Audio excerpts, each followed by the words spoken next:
masih di rumah aja, adik-adik harus tetap semangat, tetap bersukacita karena kita bisa tetap beribadah meskipun harus hanya dari layar HP, dari layar laptop kayak gitu ya. Nah, untuk memulai sekolah minggu pada hari ini kita mau sama-sama pujikan apa Mbak Dia? Selamat pagi Tuhan. Oke.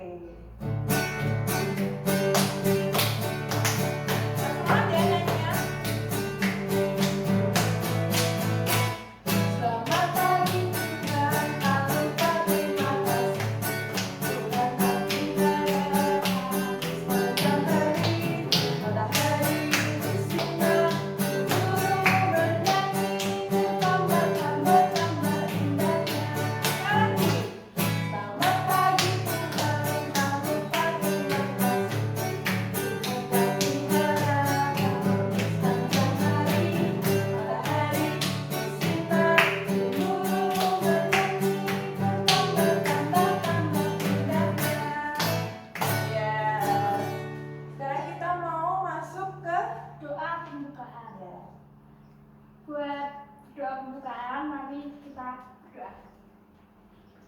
Selamat pagi Tuhan, terima kasih atas berkat-Mu sepanjang kami tidur tadi malam. Sebentar kami akan memulai sekolah minggu ini. Berkatilah kami supaya kami bisa mengikuti dengan lancar dari awal, pertengahan hingga akhir. Terima kasih Tuhan, haleluya, amin.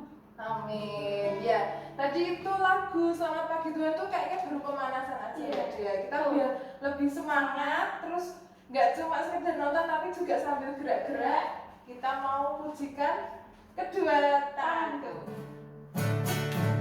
Kalau Pak Isan aja, yuk balik ke kita aja.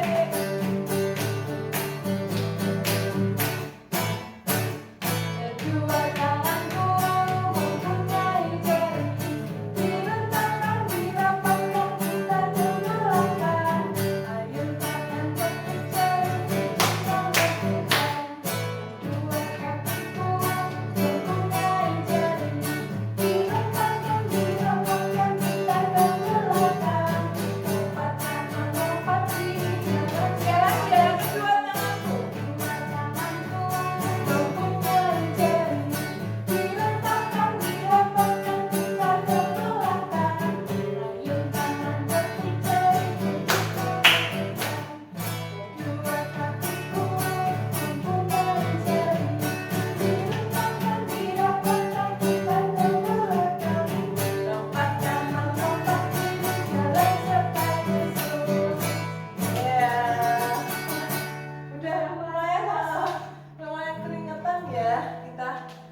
Sudah memuji Tuhan dan saatnya kita tiba untuk mendengarkan firman Tuhan yang nantinya akan disampaikan oleh Mbak Ani. Ya, sebelum kita masuk ke firman Tuhan, kita mau sama-sama pujikan Yesus sayang padaku.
Disiapkan Alkitabnya ya. Selamat mendengarkan. Shalom adik di rumah, bagaimana nih kabarnya? Jangan lupa selama masa pandemi ini jangan selalu sering keluar ke rumah ya. Adik-adik harus senantiasa di rumah, pakai masker dan cuci tangan. Nah, kali ini Mbak Ani mau cerita tokoh Alkitab yang sangat terkenal. Ada yang tahu siapa namanya? Ya, kali ini Mbak Ani mau cerita tentang tokoh Musa. Ada yang tahu apa arti nama Musa? Ya, Musa itu artinya diangkat dari air. Nah, seperti apa ya kisahnya? Yuk sama-sama kita ikuti ceritanya.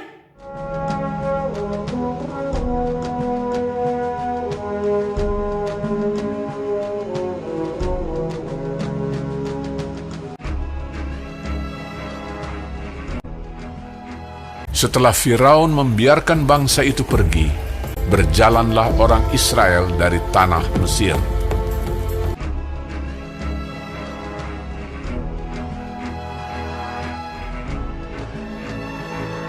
Allah menuntun bangsa itu berputar melalui jalan di padang gurun. Tuhan berjalan di depan mereka pada siang hari dalam tiang awan untuk menuntun mereka di jalan, dan pada waktu malam dalam tiang api untuk menerangi mereka, sehingga mereka dapat berjalan siang dan malam menuju ke Laut Teberau. Maka berubahlah hati Firaun dan pegawai-pegawainya terhadap bangsa itu. Segala kuda dan kereta Firaun, ia membawa 600 kereta yang terpilih, mengejar mereka dan mencapai mereka pada waktu mereka berkemah di tepi laut. Ketika Firaun telah dekat, orang Israel menoleh, maka tampaklah orang Mesir bergerak menyusul mereka. Lalu sangat ketakutanlah orang Israel, dan mereka berseru-seru kepada Tuhan. Dan mereka berkata kepada Musa, "Apakah karena tidak ada kuburan di Mesir, maka engkau membawa kami untuk mati di padang gurun ini? Sebab lebih baik bagi kami untuk bekerja pada orang Mesir daripada mati di padang gurun ini." Tetapi berkatalah Musa kepada bangsa itu, "Janganlah takut, berdirilah tetap, dan lihatlah keselamatan dari Tuhan yang akan diberikannya hari ini kepadamu. Sebab orang Mesir yang kamu lihat hari ini tidak akan kamu lihat lagi untuk selama-lamanya. Tuhan akan berperang untuk kamu, dan kamu akan diam saja." dan tiang awan itu bergerak dari depan mereka, lalu berdiri di belakang mereka. Demikianlah tiang itu berdiri di antara tentara orang Mesir dan tentara orang Israel. Dan oleh karena awan itu menimbulkan kegelapan, maka malam itu lewat, sehingga yang satu tidak dapat mendekati yang lain semalam-malaman itu.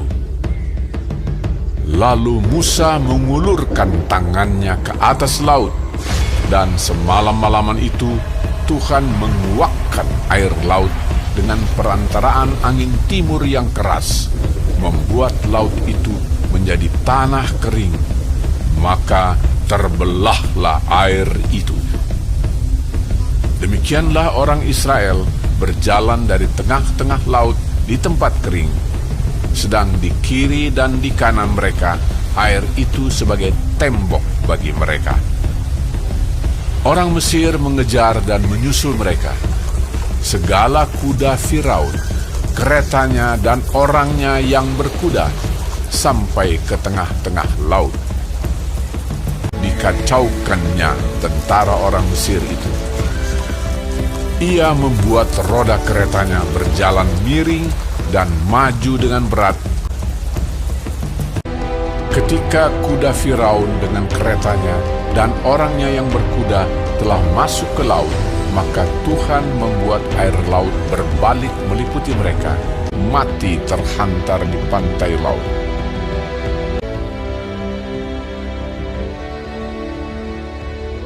Demikianlah pada hari itu, Tuhan menyelamatkan orang Israel dari tangan orang Mesir. Ketika dilihat oleh orang Israel betapa besarnya perbuatan yang dilakukan Tuhan terhadap orang Mesir, maka takutlah bangsa itu kepada Tuhan, dan mereka percaya kepada Tuhan dan kepada Musa, hambanya itu. Bagaimana adik-adik? Seru kan ceritanya? Nah, sekarang sama-sama kita mau buka dari Keluaran 14 ayat 19 sampai dengan 31. Mbak ulangi ya, Keluaran 14 ayat 19 sampai dengan 31. Nah, bagi adik-adik yang belum bisa membaca, minta tolong papa mama ya untuk membantu membacakan. Kita mau ambil natsnya saja yang diambil dari Keluaran 14 ayatnya yang ke-31. Demikian firman Tuhan. Ketika dilihat oleh orang Israel betapa besarnya perbuatan yang dilakukan Tuhan terhadap orang Mesir, maka takutlah bangsa itu kepada Tuhan, dan mereka percaya kepada Tuhan dan kepada Musa hambanya itu. Nah, adik-adik, dari cerita tadi yang kita putar, adik-adik punya kesimpulan apa nih?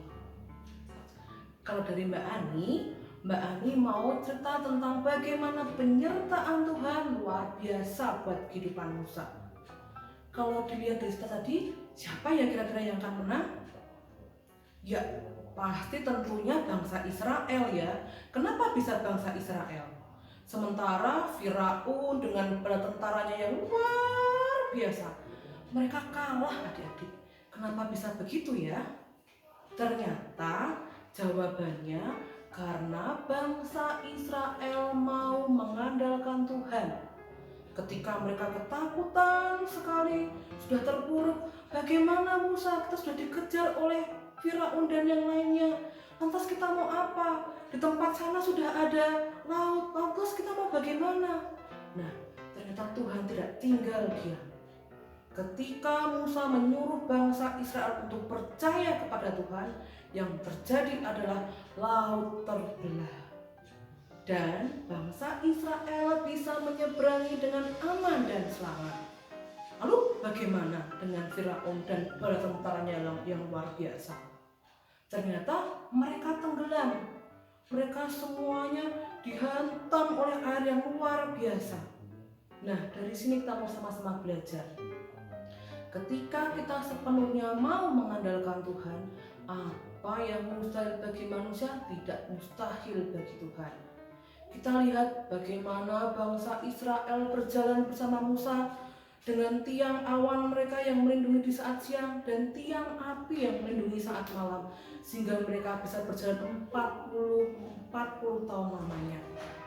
Nah, dari sini kita belajar adik-adik, ketika adik-adik mau belajar taat sama Tuhan, tidak ada yang mustahil buat Tuhan. Ketika adik-adik takut, ketika mungkin adik-adik merasa, Tuhan bagaimana ini, apa yang harus aku lakukan supaya aku bisa menghadapi rasa takutku terhadap gelap. Nah, ketika adik-adik mau percaya sama Tuhan, mau belajar percaya sama Tuhan dan takut sama Tuhan, pasti Tuhan akan menolong. Tapi sebaliknya, kalau adik-adik bersikap seperti Firaun dan bangsanya yang pemarah, yang sombong, Tuhan tidak suka dengan anak yang sombong. Jadi adik-adik mau pilih jadi siapa? Jadi Firaun dan tentaranya atau bangsa Israel? Nah, kita mau sama-sama belajar seperti Musa ya. Musa ini luar biasa loh adik-adik. Dengan bekal yang mungkin penuh dengan keterbatasan, tetapi dia mau patuh sama Tuhan. Dia bisa memimpin bangsa Israel bersama dengan saudaranya Harun. Nah, ketika adik-adik mau percaya sama Tuhan, adik-adik bisa dipakai seperti Musa, menjadi berkat buat orang-orang di sekitarnya, bisa menjadi orang yang memberi contoh yang baik, bisa dan yang terutama bisa menjadi anak Tuhan yang diandalkan. Nah, adik-adik sama-sama ya, kita mau belajar untuk senantiasa patuh sama Tuhan, takut sama Tuhan. Dengan cara apa? Ayo, ada yang kita sebutkan? Ya, dengan patuh terhadap orang tua, itu sudah merupakan contoh perbuatan yang takut akan Tuhan. Kenapa kita mesti patuh sama orang tua? Karena orang tua adalah wakil Tuhan di bumi. Jadi jangan sekali-kali adik suka marah-marah sama papa mama. Tapi ketika papa mama punya nasihat yang baik harus dipatuhi. Jangan suka, mama papanya kenapa sih? Jangan seperti itu ya. Jangan seperti Firaun dan tentaranya yang sombong, yang suka marah-marah. Tuhan gak suka anak-anak yang sombong dan pemarah. Jadi sama-sama yuk kita mau belajar jadi anak Tuhan yang rendah hati, patuh sama orang tua, belajar takut, percaya sama Tuhan. Pasti Tuhan akan memberkati. Amin. Sampai ketemu lagi di cerita minggu depan ya. Selamat hari Minggu. Ya, Gimana firmannya hari ini? Semoga firman hari ini bisa menjadi berkat ya buat kalian. ya semoga apa yang disampaikan sama Mbak Ani tadi bukan cuma didengerin ya Adik-adik, tapi juga dilakukan dalam kehidupan sehari-hari.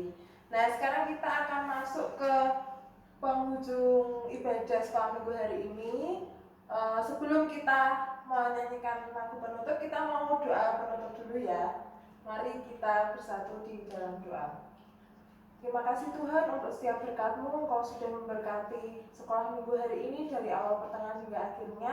Kiranya sekolah minggu ini dapat bisa menjadi berkat meskipun kami harus melaksanakan ibadah hanya di rumah saja Tuhan. Berkati agar kondisi di Indonesia ini bisa kembali pulih sehingga kami bisa beribadah bersekolah minggu lagi bersama-sama dengan teman-teman kami di gereja. Terima kasih Tuhan, terima kasih Yesus. Ampunilah segala dosa dan kesalahan kami di dalam nama Yesus. Kami sudah berdoa dan mengucap syukur. Haleluya. Amin. Ya, kita akan pujikan lagu penutup sambil bagi berdiri adik-adik, penuh semangat ya. Mari kita pujikan Jalan Serta Yesus.